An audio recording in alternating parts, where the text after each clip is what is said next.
Om Swastiastu. Hello everyone, my name is Nicola Profetas with student ID number 22055311003. I'm from Logam Padura Industry class, Mechanical Engineering, Udayana University. And in this video, I will discuss with you about metal casting, design, material, and economics.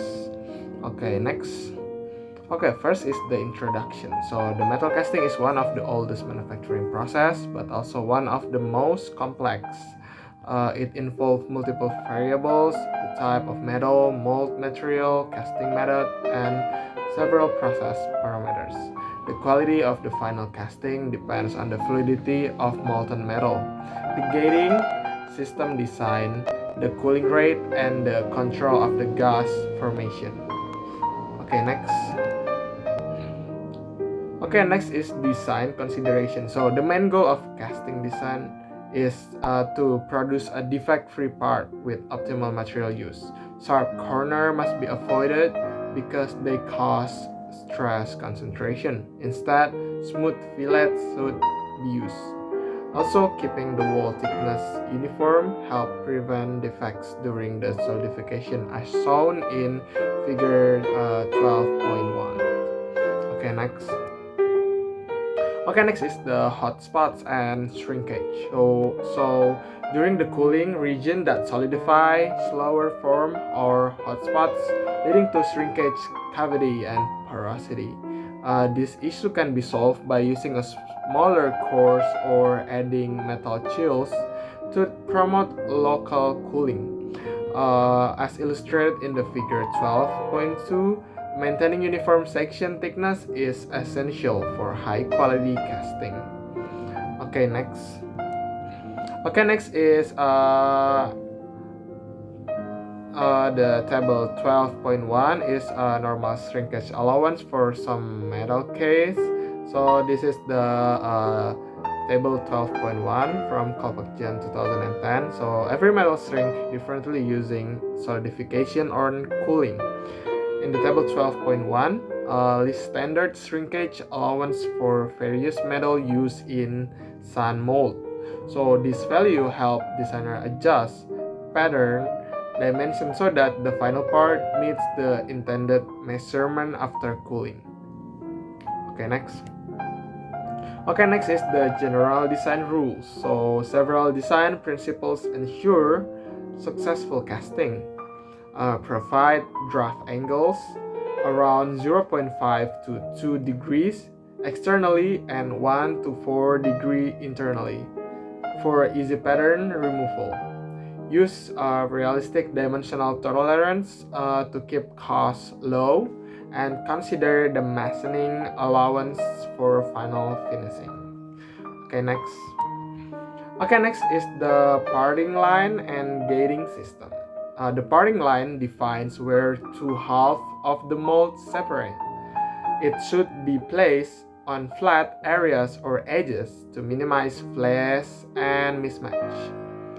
Light metals like aluminum use a lower parting line, while heavier metals like steel use a mid-height line. A well-designed gating system ensures smooth metal flow and avoid turbulence. Okay, next.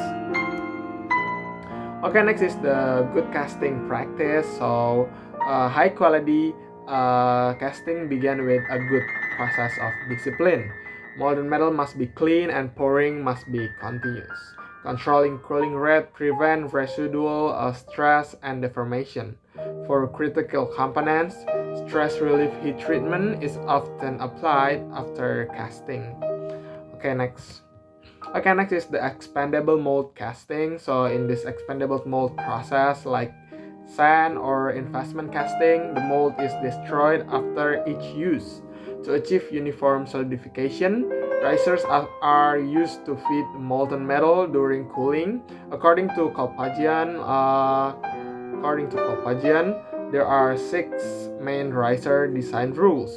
The riser must freeze last, contain enough metal, avoid hotspots, be placed in critical areas, provide pressure, and ensure cavity fitting. Okay, next.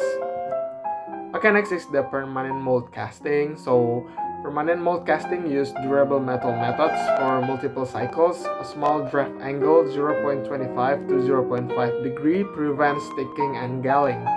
This mold produces near nut shape with smoother surface and minimal machining. Like as you can see in the figure 12.3, it compares poor and good example of casting geometry. Okay, next is the computer modeling. So the modern casting design benefit from computer simulation using a Bernoulli continuity equation. Software predicts molten metal flow, temperature distribution, and solidification pattern.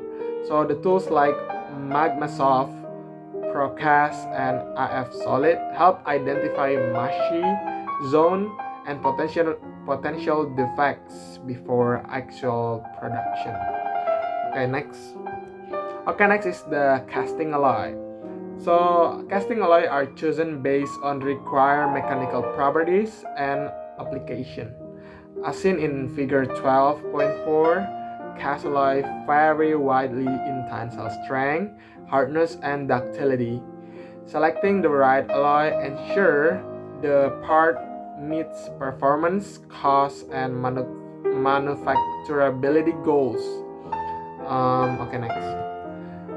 Next is the non-ferrous casting alloy in the table 12.2. The table 12.2 shows the general application and characteristic of non-ferrous casting alloy. This material include aluminum, magnesium, copper, zinc, and their combination, each with distinct advantages such as lightweight, corrosion resistance, or electrical conductivity. Next is the non-ferrous casting alloy, table 12.3 until 12.5. Let's continue with table 12.3 through the 12.5, which provide the mechanical properties of non-specific ferrous cast alloy. For example, aluminum over lightweight, magnesium has the lowest density, copper alloy provide excellent wear resistance, zinc alloy are ideal for die casting due to high fluidity. Next. This is still the properties of great cast iron. As you can see here, you can see the ultimate tensile strength, compressive strength, elastic modulus, and hardness. Next is the application of non-ferrous cast alloy. Typical application you can see sand casting, permanent mold casting, and pipe fittings. Next is the ferrous casting alloy. So ferrous casting material like gray iron provide vibration damping. Ductile iron offer high toughness. Malleable iron is good for fitting. White iron is hard and wear resistant, and compacted graphite iron combines both strength and thermal conductivity. These alloys are backbone of a mechanical and structural application. Next is the cast steel and stainless steel. So casting steel require higher temperature, around 150 degrees Celsius. 1650 degrees Celsius. The cast steel are isotropic, weldable, and strong, while the cast stainless steel resists corrosion and heat. They are widely used in industries such as energy, food processing, and chemical equipment manufacturing.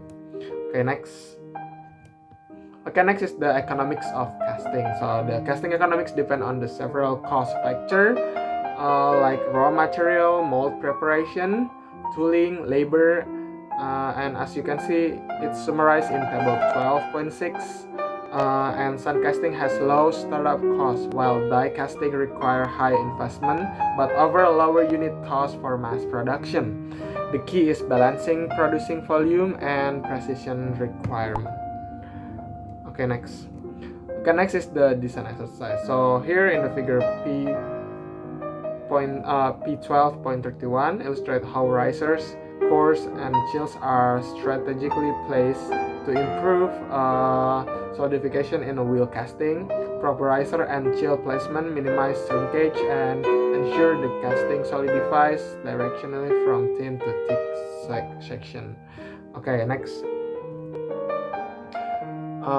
Next is still design exercise. So figure P12.33 demonstrates how adding ribs increase strength and dimensional stability. This design modification distribute the dimensional stability and stress distribute stress more evenly and prevent warping during the solidification.